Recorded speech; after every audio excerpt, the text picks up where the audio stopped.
Ini juga sebenarnya produk yang tidak disangka-sangka ya sekarang bisa menjadi produk unggulan Ngawi, karena dulu itu waktu saya pertama kali munculkan ide membuat coklat tempe itu banyak yang enggak respon, maksudnya dari keluarga juga, ih apa sih coklat dan tempe begitu.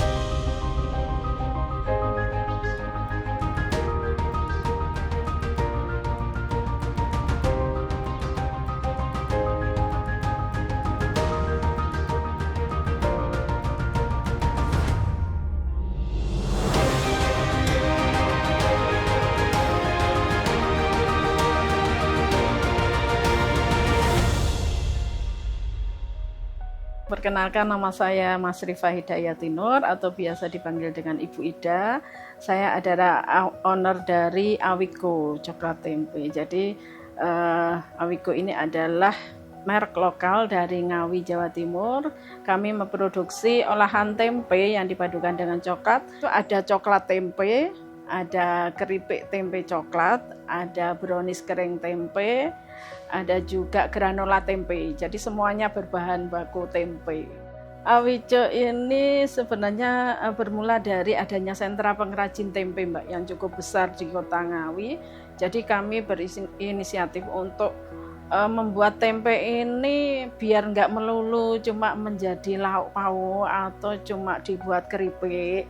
Jadi saya pengen membuat mengeksplor tempe ini menjadi barang yang lebih bernilai jual tinggi lah dan banyak digemari oleh anak-anak muda begitu. Awico itu singkatan, Mbak, dari Awi, asal kata dari Ngawi, dan Co itu coklat, karena dulu memang produk saya yang pertama itu adalah coklat tempe batang. Jadi saya ingin Awico, orang yang mengenal Awico itu langsung kenal Ngawi begitu.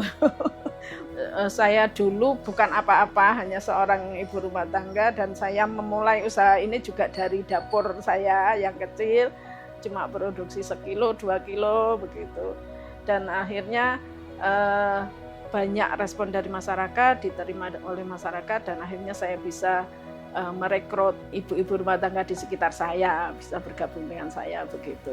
Ini juga sebenarnya produk yang tidak disangka-sangka ya sekarang bisa menjadi produk unggulan Ngawi, karena dulu itu waktu saya pertama kali munculkan ide membuat coklat tempe itu banyak yang enggak respon, maksudnya dari keluarga juga, ih apa sih coklat dan tempe begitu.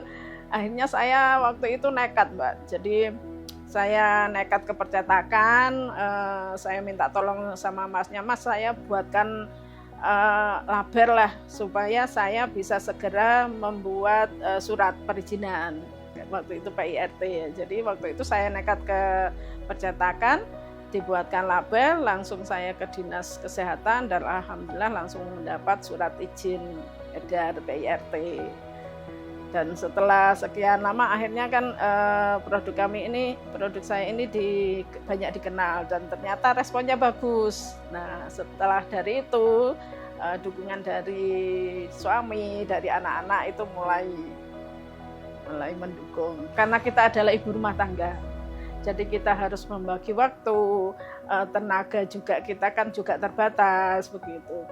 Jadi saya sebagai seorang pebisnis, kalau perempuan itu juga harus mengurus rumah tangga dulu, baru bekerja begitu. Jadi otomatis harus bangun lebih pagi, menyiapkan keperluan anak-anak, keperluan suami. Nah setelah beres baru saya mengerjakan produk saya ini begitu. Jadi setelah berjalannya waktu, saya bisa rekrut karyawan, saya tetap harus membagi waktu. Biasanya kalau sudah produksinya sudah kejar tayang, kejar produksi, itu biasanya saya kan ada Sabtu Minggu kan anak-anak saya di rumah, itu biasanya saya liburkan. Jadi untuk mereka dulu, nanti setelah itu baru kejar produksi lagi begitu.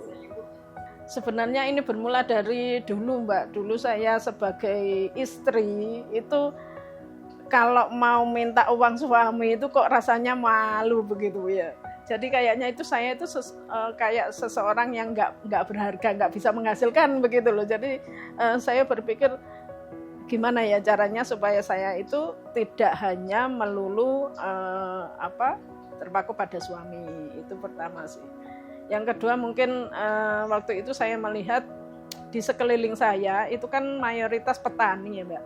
Jadi mereka itu biasanya setelah masa tanam menunggu masa panen itu mereka kegiatannya itu cuma duduk-duduk. Kalau orang Jawa itu rasan-rasan, nah itu. Jadi banyak nganggurnya kalau dulu. Jadi saya berpikir gimana ya caranya biar waktu ini bisa kita isi. Sekarang kita masih ngobrol sih, tapi bukan di jalanan, tapi di ruang produksi begitu.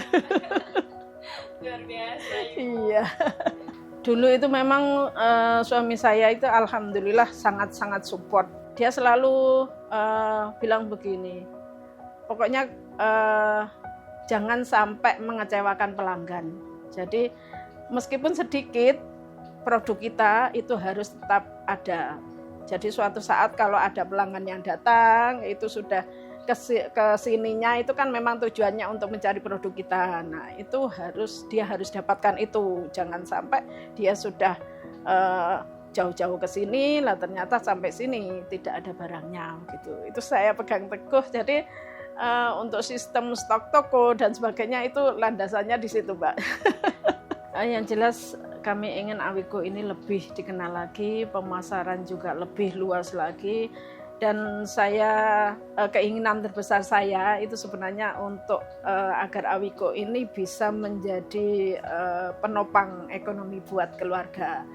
Sekarang itu kan cari kerja itu susah ya Mbak. Jadi saya pengen anak-anak saya itu sudah nggak susah-susah cari kerja, tapi sudahlah ayo mengembangkan Awiko ini supaya bisa menjadi lebih besar. Jadi anak-anak saya juga tidak berusaha mulai dari nol, tapi sudah bisa mengembangkan apa yang sudah saya rintis selama ini, begitu.